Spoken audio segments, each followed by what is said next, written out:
Hey guys, it's Andrew here with Better Every Day.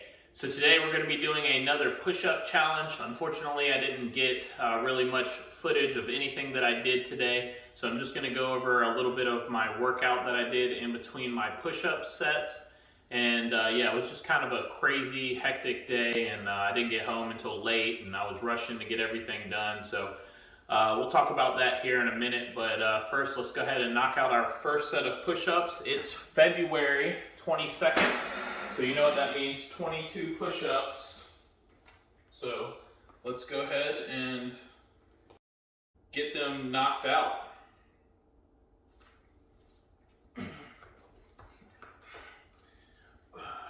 Here we go. 1, 2, 3, 4, 5, 6, 7, 8, 9, 10, 11, 12, 13, 14, 15, 16, 17, 18, 19, 20, 21, 22. All right, guys, there's the 22 push-ups for the 22nd of February. So now we're going to take a little break in between and talk about basically what I did today. So I talked yesterday about doing some interval training with my running, and that's what I did today. So basically I started out at 100-meter sprints.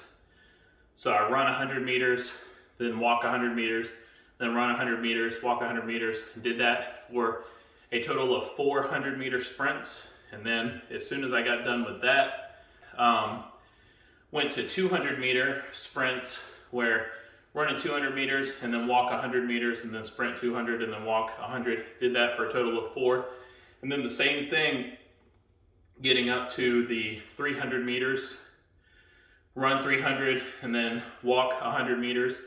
And all of that is just interval training, and it helps with kind of dealing with the lactic threshold, and helps with some of the faster twitch muscle fibers rather than just the slow twitch muscle fibers that you need for distance. And it's really kind of all about getting your heart rate up real high and then get back down, or at least as close to a resting heart rate as you can.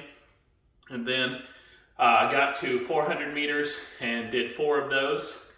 Then once I did 4 of those, I basically just went all the way back down from 400 to 300, and then 300 to 200, and then 200 to 100 again. So I haven't calculated up how much mileage that is. I usually just track my longer running workouts, so I didn't track it because I was on the track, for 1. And 2, I was actually doing this with a larger group of people. So it just wasn't very conducive to record most of that. But then once I got done with that, had to run back to work, knock out a few things at work. And then once I got done with everything at work, I got over to the gym, and I had a chest and shoulder day. And I usually do chest and shoulders together because I find that if I do chest and triceps, I either neglect my chest just a little bit because my triceps are being worked out at the same time, or I neglect my triceps a little bit because my chest is being worked out at the same time. Versus if I focus on chest today, tricep is going to be a secondary muscle group that's used, and it won't be like completely exhausted whenever I do bis and tris tomorrow. That's the biggest reason why I do that. Plus, there's a lot of exercises that you can do that kind of use some of the front portion of your shoulders as well as your chest, like incline bench and things of that nature. So that's the big reason why I group those 2 muscle groups together. And then usually right after that, I move into bis and tris. And I usually don't have any soreness with my triceps the next day because that was just kind of like a secondary muscle group that was worked out mildly at best while I was doing all of this stuff. And yeah, so this is the 2nd week in my month rotation. So that means that I shot for 12 reps at the beginning. And then my minimum that I would get is 9 reps. And I was pressed for time, so I was, cranking them out real quick. And I'm actually going to show you at the very end of this how I was trying to keep my heart rate, just higher than normal. I mean, at least one point in time I saw it at like 150 and some change. So I keep a pretty high heart rate when I do my workouts, at least if I'm doing them, to full capacity, which I always strive to do. But, some days you're kind of just tired or maybe not feeling it all the way. So you just got to get in there to keep the motions so you don't lose that motivation. But I would say a good 90% of the time, probably even more than that, I'm hitting it pretty hard. I'm breaking a sweat because of all the different exercises that I'm doing while I'm in there. So did a set of push-ups in between each one of my supersets. So I started with bench, like I've said previously. I usually start out with like a main exercise. For chest and shoulder day, I usually either go with the bench press, classic bench press, or incline. And those are just to kind of track my progression, see where I'm at and things. So then once I got done with that, I went to dumbbell flies along with lateral raises. Then as soon as I was done with that, I got to cable flies along with front raises. And then as soon as I got done with that, I was doing cable lateral raises and kind of like at a side angle. And I really like doing this exercise because it's pretty different than doing dumbbell lateral raises. So dumbbell lateral raises, you're kind of, coming up here and doing it. But I like the tension on the cable lateral raises because you have tension, all the way from the bottom all the way to the top, versus once you have the dumbbell kind of resting right here, you don't have a whole lot of tension going against your muscle until you get about halfway. And then that's kind of like the halfway point in the tension. And then once you get all the way to the top, that's where you have full tension because you're going straight against gravity that way.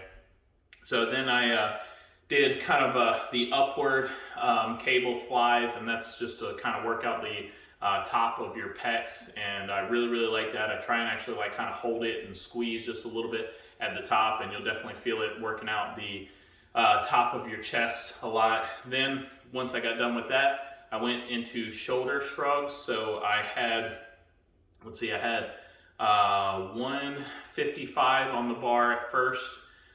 Did 12 reps of that pretty easily. So then I bumped it up to 175, and then I got 12 just barely, like I barely got that last rep. So then I kept it at 175, and then the next set that I did, I got, 10 reps, I believe, and I was doing that along with dumbbell bench, and it was the same thing.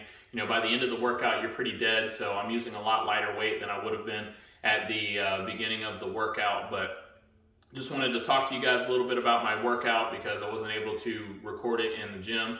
I'm hoping to get some more recording going on in the gym. Hopefully things will just slow down at work. I don't really see that happening anytime in the next few weeks, but you never know.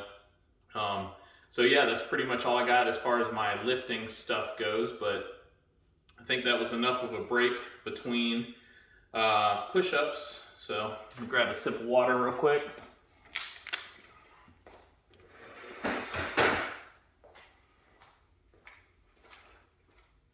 And we'll get on to our final set of push-ups. And then we'll talk a little bit about my heart rate at the very end. And yeah, here we go. So a set of 30 for the month of January. So here we go. 1, 2, 3, 4, 5, 6, 7, 8, 9, 10, 11, 12, 13, 14, 15, 16, 17, 18, 19, 20, 21, 22, 23, 24, 25, 26, 27, 28, 29, one more, 30. Whew. So they're definitely the hardest days to get my push-ups knocked out. One, because I was working out chest today, and two, because I just did a bunch of push-ups in between each one of the supersets that I had. But let's take a second to look at the heart rate that I had for my weightlifting tracked workout.